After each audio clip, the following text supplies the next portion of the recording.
চৰকাৰী আঁচনিৰ হিতাধিকাৰী হ'ল অভিনেত্ৰী সানী লিঅনি। বিজেপি চৰকাৰে প্ৰতিমাহে দিয়া 1000 টকা লাভ কৰে সানী লিঅনিয়ে। অভিনেত্ৰীগৰাকী মাতৃবন্দন যোজনাৰ হিতাধিকাৰী।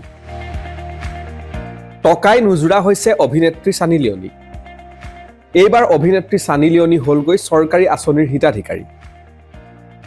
আঁচনিৰ অধীনত অভিনেত্ৰীগৰাকীয়ে প্ৰতিমাহে লাভ কৰে 1000 টকা। এই ঘটনা ছত্তীশগড়ৰ। বৰ্তমান এই বিষয়টোক লৈ সমগ্ৰ দেশজুৰি ব্যাপক চৰ্চা।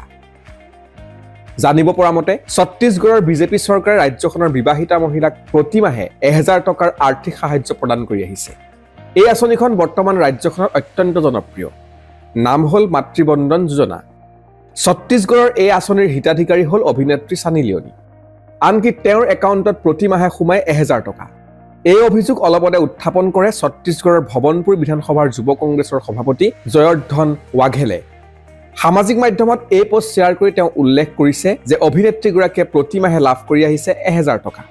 ইতিমধ্যে জিলা দণ্ডাধীশে ছত্তীশগড়ৰ মহিলা আৰু শিশু উন্নয়ন বিভাগক এই ঘটনাৰ বিস্তৃত তদন্ত কৰিবলৈ নিৰ্দেশ দিছে। তদন্তৰ অন্তত অৱশেষত বীৰেন্দ্ৰ যোশী নামৰ এজন ব্যক্তিয়ে এই কাম কৰি প্ৰবঞ্চনাৰে ধন আত্মসাৎ কৰাৰ কথা পোহৰলৈ আহিছে।